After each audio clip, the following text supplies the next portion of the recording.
Hello students, કેમ છો બધા?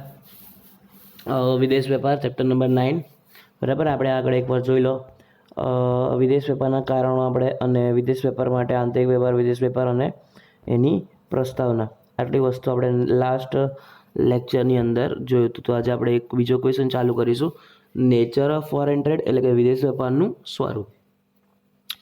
તો કે વિદેશ વેપારનું સ્વરૂપ એટલે વેપાર પ્રવૃત્તિની એવી વિશિષ્ટ બાબતો અને પાસાઓ જે તેને અન્ય પ્રવૃત્તિઓથી જુદી પાડે તથા તેને અલગ ઓળખ આપે. વિદેશ વેપારનું સ્વરૂપ તેને અસર કરતા સંજોગો, તેને નિયમન કરતી નીતિઓ અને કાયદાઓના આધારે નક્કી થાય છે. જેમ કે વિદેશ વેપારમાં સાધનોની ભૌગોલિક તથા વ્યાવસાયિક ગતિશીલતા ઓછી હોય છે. એટલે કે વિદેશ વેપારના લક્ષણો સમજી લો કે સ્વરૂપ એટલે શું, તો કે એના લક્ષણો એમાં કઈ કઈ વસ્તુ હોય છે. તો કે એમાં શું છે, તો કે વિદેશ વેપારમાં સાધનોની ભૌગોલિક તથા વ્યાવસાયિક ગતિશીલતા કેવી હોય છે? ઓછી હોય છે. વિદેશ વેપારમાં નીતિ વિષયક અને સામાજિક કારણોને લીધે શ્રમ ઓછો ગતિશીલ હોય છે. કેટલીક મૂડી સ્થાયી અને જંગી હોવાને કારણે ઓછી ગતિશીલ હોય છે, તો કેટલીક મૂડીની ગતિશીલતા પર કાયદાકીય પ્રતિબંધ હોય છે. નિયોજકો શ્રમની જેમ ઓછા ગતિશીલ હોય છે, પરંતુ નિયોજન શક્તિ આજના સમયમાં વધુ ગતિશીલ બની છે. જમીનની ભૌગોલિક ગતિશીલતા શૂન્ય હોય છે. આમ સાધનોની ગતિશીલતા ઊંચી હોવાને કારણે વિદેશ વેપારના કદ તેટલા પ્રમાણમાં મર્યાદિત રહે છે. હવે અહીંયા વાત પૂરી થાય છે, તો પહેલાં આપણે તમને ગતિશીલતા યાદ કેટલાને છે ને એના પર આપણને ખબર પડે છે કે આ પોઈન્ટ આપણને ખબર પડશે કે નહીં. જો નથી યાદ તો હું તમને એકવાર ફરી રિવાઇઝ કરાવી દઉં છું કે ગતિશીલતા કહેવાય કોને, કેટલા પ્રકારની હોય અને શું છે એમાં. તો એ ગતિશીલતા એટલે શું, તો કે સાધનો, ઉત્પાદનના સાધનો કેટલા છે બધાને ખબર જ હશે. ઉત્પાદનના 4 સાધનો: જમીન, મૂડી, શ્રમ અને નિયોજક. ફરીથી બોલું છું, શું આવે? જમીન, મૂડી, શ્રમ અને નિયોજક. અને આ ગતિશીલ હોય છે કે નહીં એ ચેક કેવી થાય, તો કે એક જગ્યાએથી બીજી જગ્યાએ, શું એક જગ્યાએથી બીજી જગ્યાએ આસાનીથી જતું રહે ઓર ફેરવાઈ જાય, તો એને ગતિશીલ સાધન કહેવાય. ઉત્પાદનનું સૌથી ગતિશીલ સાધન કયું છે? મૂડી. કેમ? તો કે રૂપિયા એક જગ્યાએથી બીજી જગ્યાએ પણ ફટાફટ જઈ શકે છે, અને રૂપિયા એક ધંધામાંથી બીજા ધંધામાં ફટાફટ કન્વર્ટ પણ થઈ શકે છે.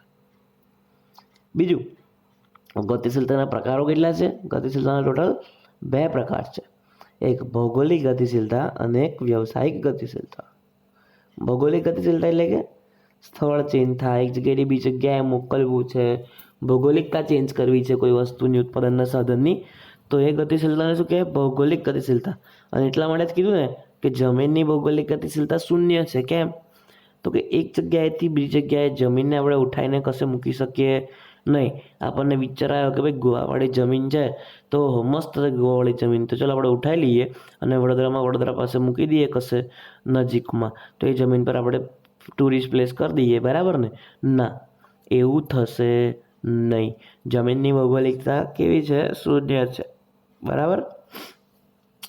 અને જમીનની વ્યવસાયિક ગતિશીલતા છે. હા, જમીનની વ્યવસાયિક ગતિશીલતા ઘણી બધી છે.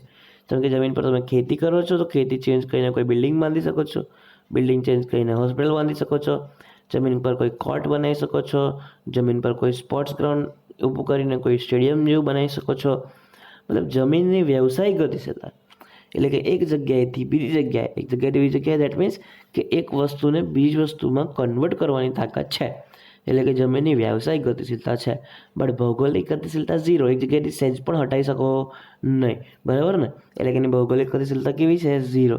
શ્રમમાં પણ એવું છે કે ભાઈ સામાજિક રીઝન્સ છે, એટલે કે સમાજના જે અમુક રીઝન છે એના કારણે શ્રમ પણ કેવો હોય?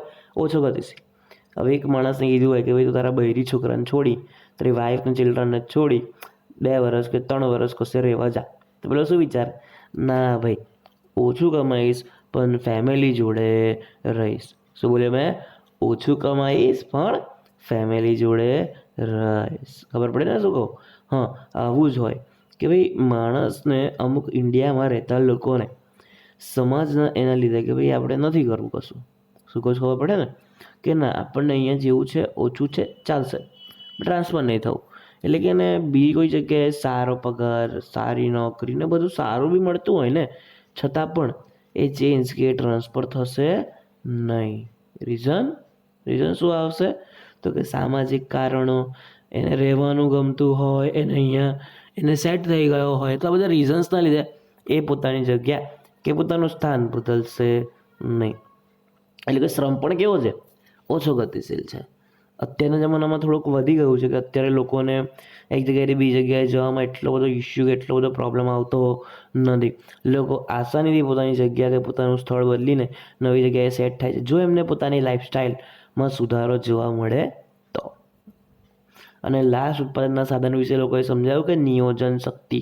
નિયોજક પણ કેવું ખબર છે કે પોતાના સ્થાનને છોડતો નથી, કે પોતાની જગ્યાને છોડતો નથી, બટ નિયોજન શક્તિ એટલે કે એના પ્લાનિંગ્સ, એના ઇમ્પ્લિમેન્ટેશન્સ, એના રૂલ્સ, એની કાર્ય પદ્ધતિ, એની કાર્ય પ્રણાલી, આ બધું આખા દુનિયા સુધી પ્રેસરી શકે છે ને. એટલે વિદેશ વેપારમાં નિયોજન શક્તિની પણ ગતિશીલતા અત્યારે વધી ગઈ છે. એટલે કે એક જગ્યાએથી બીજી જગ્યાએ આસાનીથી જઈ શકે છે. સેકન્ડ નંબરનો પોઈન્ટ છે વિવિધતા ધરાવતી ચીજ વસ્તુઓનો વેપાર. વિદેશ વેપારમાં અનેક પ્રકારની વિવિધતાવાળી વસ્તુઓ અને સેવાઓ ઉપલબ્ધ કરાવાય છે, જેથી વિવિધ જીવન ધોરણ તથા જીવનશૈલી ધરાવતા લોકોની વિવિધ પ્રકારની માંગ સંતોષી શકાય.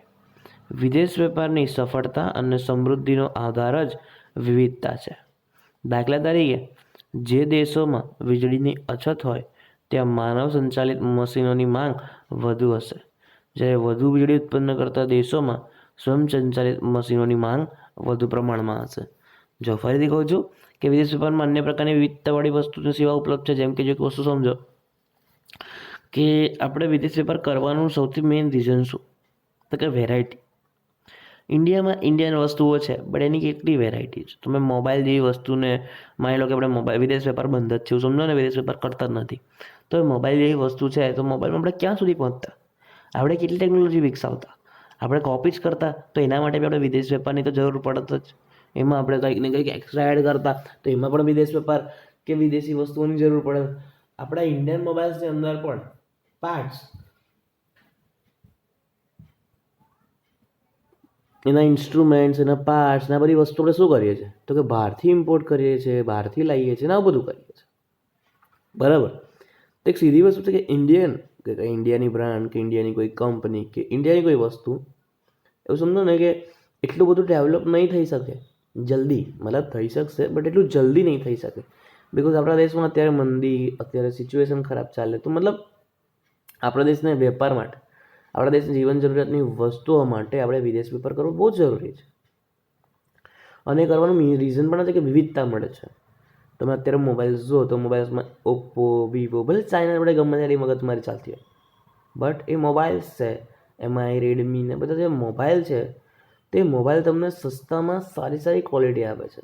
મતલબ પ્રાઇસ રેન્જ એકદમ લો, એકદમ ઓછી. બરાબર છે. જે પ્રમાણમાં સુવિધાઓ આપે છે એ પ્રમાણમાં પ્રાઇસ એકદમ ઓછી, છતાં પણ એવું સમજો કે આટલું મસ્ત સુવિધાઓ એ લોકો આપણને પહોંચાડે છે. તો એ સુવિધાઓના લીધે, વિવિધતાના લીધે વિદેશ વેપાર શક્ય બન્યો છે. પછી આગળ શું કીધેલું? તો કે સફળતા અને સમૃદ્ધિનો આધાર જ વિવિધતા. સીધી વસ્તુ છે કે જે દેશમાં વીજળીની અછત હોય તો એ વિદેશ વેપાર કેમ કરશે? તો કે માનવ સંચાલિત મશીનો વગર, ઇલેક્ટ્રોનિક વગર મશીનો વાપરશે. જ્યારે વધુ વીજળી ઉત્પન્ન થાય તો સ્વયં સંચાલિત માંગની વધારે રહે. તો આ જ સિચ્યુએશન પ્રમાણે આપણે સિચ્યુએશનને આધારે આપણા દેશને ચલાવીશું, એટલે આપણા દેશ એ પ્રમાણે ચાલશે. ઓકે.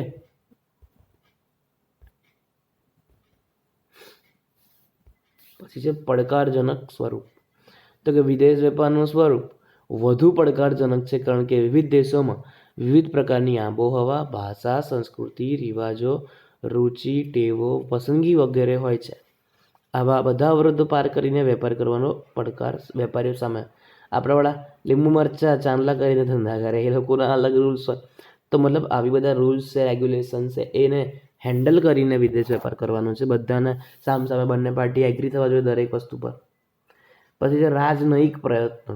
એટલે કે વિદેશ વેપાર સ્થાપવા બંને વિકસાવવા ફક્ત વેપારીઓના પ્રયત્નો કાફી નથી હોતા, તેમાં દરેક દેશની સરકારો એટલે કે રાજનયિક પ્રયત્નો કરવા પડે છે. તથા બિન ઔપચારિક મિટિંગ તથા વેપાર મેળા યોજવા પડે છે, જેમાં વેપારીઓ તથા રાજ્યના સભ્યો વિદેશના સભ્યો સાથે મળે છે. દાખલા તરીકે ગુજરાતમાં થયું હતું વાઇબ્રન્ટ ગુજરાત સમિટ, કે જેની અંદર બહુ જ બધા દેશોના લોકો આવ્યા હતા, યાદ હશે તમને, કે જે અનેક દેશોના લોકો વેપાર ઉદ્યોગના પ્રતિનિધિઓ એકસાથે મળે અને જાણકારીની આપ લે કરે અને લાગે છે કે ભાઈ ધંધો થાય છે, આની જરૂર છે, અહીંયા વિકસે એવું છે, તો એ લોકો પછી બિઝનેસ કરશે. એટલે કે ગુજરાત રાજ્યની નીતિ અને સંસ્કૃતિ વગેરે વિશે માહિતી પણ મેળવી. અને દરેક દેશની રાજકીય અને કાયદાકીય સંસ્થાઓ તથા આર્થિક નીતિઓ અલગ હોવાના કારણે વેપારીઓના ઉત્પાદન અને વેચાણ પર પ્રચાર અને પ્રયત્નોની એક સાથે પ્રયત્નો જરૂરી એક વસ્તુ છે કે અમુક દેશના અમુક રૂલ્સ હોય, અમુક જગ્યાએ અમુક રૂલ્સ બનાવ્યા હોય. હવે બંને દેશોના રૂલ્સ અને રેગ્યુલેશન્સ અલગ હોય, તો એ બંને પોતપોતાના રૂલ્સ અને રેગ્યુલેશનનું પાલન કરીને ધંધો કરવો પડશે. તો એના માટે બે દેશો કે બે સંસ્થાઓ કે બે સરકારોએ પણ વાત કરવી પડશે, એ પણ ધ્યાન રાખવાનું. વિવિધ ચલણોના ભાવ અને તેના મૂલ્ય અંગેની અટકળો. હવે આ નેચર છે, લક્ષણ છે કે શું પ્રોબ્લેમ આવશે, તો કે વિદેશ વેપારમાં સર્વસ્વીકૃત માન્ય ચલણમાં ચૂકવણી કરવાની હોય છે, એટલે કે અત્યારે અમેરિકન ડોલર. માટે વેપાર કરતા દરેક દેશે પોતાના દેશના ચલણને આંતરરાષ્ટ્રીય ચલણમાં રૂપાંતર કરવું પડે છે. આ માટે વિવિધ હુંડિયામણના દર અને તેમાં થતી વધઘટની જાણકારી હોવી જરૂરી બને છે. જો મોંઘા ભાવે હુંડિયામણ ખરીદવામાં આવે તો વેપારમાં નુકસાન થઈ શકે. માટે આ અંગે વેપારીઓએ કેટલીક વાર નિષ્ણાતોની સલાહ લેવી પડે છે. એટલે કે આ ટ્રાન્સફર કરવા માટે જે પ્રોબ્લેમ્સ થાય છે એના માટે, જેમ કે અત્યારે ફોરેક્સ કંપની છે ને, ફોરેક્સ, એ ફોરેક્સ પણ આની સલાહ સૂચનનું કામ કરે છે. પછી છે વિવિધ રાષ્ટ્રો અને આંતરરાષ્ટ્રીય સંસ્થાઓના સંયુક્ત પ્રયાસો. એટલે કે વિશ્વ સ્તરે આંતરરાષ્ટ્રીય જો હવે સંસ્થાઓ છે કે જે બધા દેશોના ધંધા અને રૂલ્સ અને રેગ્યુલેશનને ફોલો કરે છે. એમાં સૌથી મેઇન છે WTO, વર્લ્ડ ટ્રેડ ઓર્ગેનાઇઝેશન, નામ રાખજો. શું કરે છે? પ્રયત્નો કરે છે તો કે બધાનો ધંધો સુમેળભર્યો ચાલે, સારો ચાલે અને વિદેશ વેપાર મસ્ત થાય. વેપારનું કદ વધારવા માટે દરેક દેશે મક્કમ ઇરાદાથી પ્રયાસો કરવા જરૂરી છે, જે પૈકી તેમની નીતિઓ વેપારને વધુ અનુરૂપ બનાવવી પડે. એટલે કે સામસામે થોડું ઘણું લેટ ગો કરવું પડે, એવું સિમ્પલ ભાષામાં હું સમજો કે ભાઈ પેલા એવા રૂલ્સ બનાવ્યા તો તમે પણ થોડું જતું કરો, એ પણ થોડું જતું હશે. દેશમાં સામાજિક અને સાંસ્કૃતિક જૂથોએ વેપારોને ખુલ્લા મને સ્વીકારવો જોઈએ અને દરેક દેશના વિવિધ ઉદ્યોગોને સંગઠનોને વધારવા સહકાર આપવો જોઈએ. એટલે વિદેશનું છે એટલે ધિક્કારવું ના જોઈએ, બંને એકબીજાને સપોર્ટ કરવો જોઈએ. આપણી વસ્તુ ત્યાં સપોર્ટ થશે, એમની વસ્તુ આપણે અહીંયા સપોર્ટ કરીએ. પછી રાજકીય અને સામાજિક વિચારધારાઓની અસર. વિદેશ વેપારના કદ અને દિશા પર રાજકીય તથા સામાજિક બાબતોની અસર વધુ પ્રમાણમાં રહેલી હોય છે. જેમ કે જો વિશ્વયુદ્ધ જેવી ઘટનાઓ પછી અનેક દેશો વચ્ચે વેપારના સંબંધો બગડે તો ક્યારેક વિશ્વના નેતાઓ સાથે મળીને વેપાર વધારવાના પ્રયત્નો કરે, જેથી દેશનું ધ્યાન યુદ્ધ તરફથી હટીને વેપાર તરફ દોરાય. વળી કોઈ એક દેશમાં વેપારનું કદ તથા દિશા જે તે દેશના વિચારો, સામાજિક માળખું, ઐતિહાસિક ઘટનાઓ તથા અન્ય દેશો સાથેના સંબંધો પર આધાર રાખે છે. બરાબર? એટલે એક વસ્તુ સમજો કે એકબીજા જોડે આપણે સપોર્ટ આપવો પડે. આપણો સરકાર એમને આપશે, એમની સરકાર આપણને આપશે. પછી શું કહે છે કે વિદેશ વેપારનું કદ કેવું છે? અત્યંત વિશાળ. હવે સીધી વસ્તુ છે, એક દેશ બીજા દેશ સાથે ધંધો કરે તો વિદેશ વેપાર કેવો હોવાનો છે? બહુ જ લાર્જ હોવાનો છે. અને તેમાં અનેક દેશો, અસંખ્ય વસ્તુઓ અને અનેક કાયદાઓ અને આંતરરાષ્ટ્રીય સંસ્થાઓ સાથે સંકળાયેલા છે અને બધે એકબીજા જોડે સંકળાયેલા છે. એટલે કોઈ મેજર ઇસ્યુ એટલે કે મેજર પ્રોબ્લેમ પણ નહીં આવે, કારણ કે વચેટમાં ઘણા બધા મોટા મોટા કન્ટ્રીઝ મિડલ મેન કરીએ આપણે, એમાં ઘણા બધા કન્ટ્રીઝ છે જે રિસોલ્વ આપી શકે છે આપણને. પછી વધુ પ્રમાણમાં કરવેરા અને પરવાનગીની બી વસ્તુ છે વિદેશ વેપારમાં હોય. રીઝન છે આંતરરાષ્ટ્રીય વેપાર કરવા માટે દરેક દેશ પોતાના તેમાં બીજા દેશની અનેક ચકાસણી અને પરવાનગી પાર કરવાની હોય, જેમ કે વિઝા છે, પછી excise duty, import duty, export duty. જેમ કે વેપારજન્ય વસ્તુ સેવા માટે પરવાનગી લેવી પડે, ગુણવત્તા કેવી છે ચકાસણી કરવી પડે, જકાતની ચૂકવણી કરવાની, ટ્રાન્સપોર્ટની સુવિધાઓ કરવાની, એના પુરાવા આપવાના, આ બધું કરવાનું. પછી આપણને ગુણવત્તાનું ધોરણ જો બી લખ્યું છે કે ક્વોલિટી પણ અમુક કરતાં વધારે નીચી ન હોવી જોઈએ, નહીં તો એ લોકો વસ્તુ લેશે નહીં. પછી દરેક દેશમાં ખાદ્ય વસ્તુઓની અને દવાની ગુણવત્તાના ધોરણો જુદા હોય છે, માટે વેપારીએ ઉત્પાદક પાસે તે રીતનું ઉત્પાદન કરાવવું પડે છે. એટલે કે જે રીતે એ લોકોને સામે જોઈએ છે વસ્તુ, એ રીતે આપણે પ્રોડક્શનમાં ચેન્જ પણ કરવા પડશે. પછી છે હરીફાઈ અને જોખમની ઊંચી માત્રા. એક નાના વડોદરાના મંગળ બજારમાં કોમ્પિટિશન છે, તો આપણે વર્લ્ડ લેવલ પર માર્કેટમાં ઉતારીએ તો શું કોમ્પિટિશન હશે એ તમે અત્યારે ઇમેજિન કરી શકો છો. કોઈ એક વસ્તુ કે સેવા અનેક દેશો ઉત્પન્ન કરીને વિશ્વ બજારમાં વેચવાના અનેક પ્રયાસો કરતા હોય છે, માટે વેચનારાઓ વચ્ચે હરીફાઈનું પ્રમાણ ખૂબ ઓછું હોય છે. વળી કોઈ વસ્તુ કે સેવાની માંગ પણ અનેક દેશના ગ્રાહકો કરતા હોય છે અને આથી ગ્રાહકો વચ્ચે પણ હરીફાઈનું પ્રમાણ ઊંચું. જોયું કેમ? તો કે આપણે સમજો ને નાના માર્કેટમાં બી કેટલું હોય, તો અહીં તો વિવિધતાઓ જોડે લડવાનું છે, અહીંયા ક્વોલિટી જોડે લડવાનું છે, મોટા મોટા ધંધાદારીઓ જોડે લડવાનું છે, તો કોમ્પિટિશનનું પ્રમાણ ખાસું એવું ઊંચું રહે. વિશ્વ બજારમાં પોતાની વસ્તુની માંગ અને બજાર ઊભું કરવાનું જોખમ ખૂબ ઊંચું હોય છે. ઊંચા પ્રમાણની ગુણવત્તા જાળવવી છે, પ્રચાર પ્રસાર વધુ રાખવો પડે, એટલે કે પોતાનું નામ બનાવી રાખવું પડે. વેચાણ ખર્ચ ઊંચો રાખવો પડે, એટલે કે વેચાણ વધારવા ખર્ચો કરવો પડે, અને અન્ય દેશના ગ્રાહકોને સંતોષ મળે તેવું કામ કરવું જોઈએ.